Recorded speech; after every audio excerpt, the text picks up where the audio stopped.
I've done a lot of videos covering and creating stories. This one is different though. This one is about me. Today I want to tell you how I got here and why I'm doing what I am doing.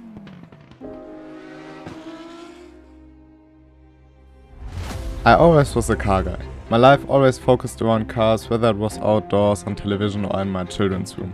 I even do have all the toy cars that I aimed together over the years, as you can see. I played with those, got into video games like Need for Speed and watched some racing here and there. The earliest I can really remember was Formula 1 in 2007 when I was around 5 years old. Me and my best friend used to play racing games a lot. We would meet up at one of our houses and play Midnight Club or other games in split screen.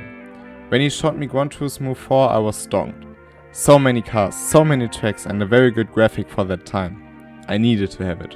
Well, I also got it. I played Gran Turismo 4 a lot, for multiple years. I completed most of the career mode and had most of the cars unlocked. I even did quite a lot of endurance races when I was like 8 or 9 years old. I just loved the game, but what always fascinated me was the intro. Looking back at it, it's still cool, but nothing too special to be fair. But back then I saw it and wanted to do the same. Obviously in this age stuff like it doesn't work well, but I tried it at least. But this was basically the first step to where I am now. In 2011 I discovered a racing series that would literally end up changing my life. The DTM. My 9-year-old me sat in front of the TV watching some of the greatest race cars on the planet and a certain Martin Tomczyk winning the title. Though the car that catched my eye was another. The Red Bull Audi of Matthias Ekström, my favorite driver and inspiration to this day. It was also the moment I became an Audi boy in motorsports. Immediately after the race I looked for info about the 2012 season and ended up watching nearly every race from 2012 on live. Later I also bought the light edition of DTM Experience 2013, my first step into the sim racing world. With keyboard and mouse at that point though, and at 10 years old, I still had fun.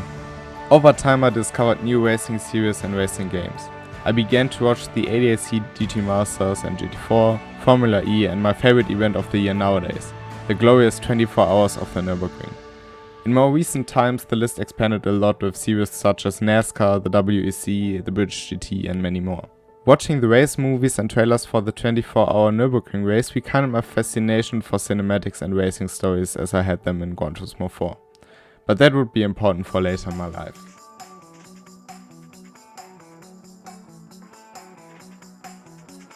During those times I played through games like Race 07, Project Cars 2 and Assetto Corsa. I also started on the Forza series, which ended up having a huge influence on me, which you can also tell by the 3000 hours played in Horizon 4 alone. Horizon 4 still holds a very special place in my heart and I could cover a video series on what I did there and how it influenced me in many ways. It's also the first game I did trailers and cinematics in. It was a pain to do so as there was no editor, but I'm still happy to have done it. I also tried Race Room in 2017 and had fun, but only played it like 50 hours. This was until a friend from Discord got me into playing it again at the end of 2020, and then it started. I already had the old starter pack and could race Formula Juniors at Laguna Seca. It was the first time I really got engaged in more competitive racing instead of open lobbies. After that week I bought the Ultimate pack and so the adventure began. I raced multiple races a day, sometimes 10 or more. Then my first weekly race, 2.4 hours at Daytona. Yes, my first enduro was one of the big ones. Went into Pro B as back then it was only split into Open, Pro A and Pro B and had a pretty good race actually. Until it collapsed because I got taken out on purpose after being an innocent bystander in a crash. But instead of wasting my time being pissed about it, I just carried on. A few weekly events followed and then it was my breakout week. Camaro GT3s at the mighty Daytona Oval.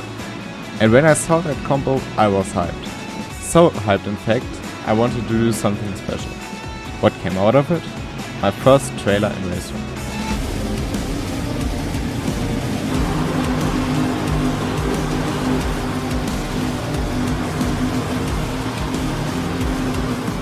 I finally found a way to do what I always wanted to. It was shared on the Race Room Discord by Georg Ortner himself and it was a huge honor for me. I knew I wanted to not only leave it there. I began to do a trailer every week for the ranked event combinations and later even for whole schedules. This was only possible due to the help of Robert Wiesenmüller, who at that time organized ranked racing and who became a very close friend. It was a crazy time, and due to the COVID-19 pandemic I also had the time to do all this. When Imola with FRX17 came up, I got the chance to produce something for the official Raceroom YouTube channel. More and more videos and projects followed. I learned new stuff all the time, either through watching tutorials, trial and error, or through Georg Ortner, who became sort of a mentor for me during this time and whose work is still motivating me to do stuff on my own. During this time I also found a lot of new and very good friends. Some stayed, some left over time, just like it is. Dennis and Captain Coffee invited me to KCG and I ended up being part of the organization. However, in August of 2021 a lot changed. I started my job as a mechanic and due to this lost a lot of free time. My last big race before taking a break from racing was the Spa 2.4 hour race, which was a very fitting finale for the time. I continued to race here and there and also continued the trailer production, but scaled it down to bigger events and video projects instead of weekly combination trailers. This went on until a close friend of mine, known as Floftov, got his feet into Raceroom and I kinda became his mentor and crew chief. Doing this rekindled my racing spirit. I needed to get back on track. It also motivated me to do new and bigger projects. I began to race again on a much more consistent basis. I started new video projects and finally got myself back up organizing the third season of KCG. Looking back, it was the way to go.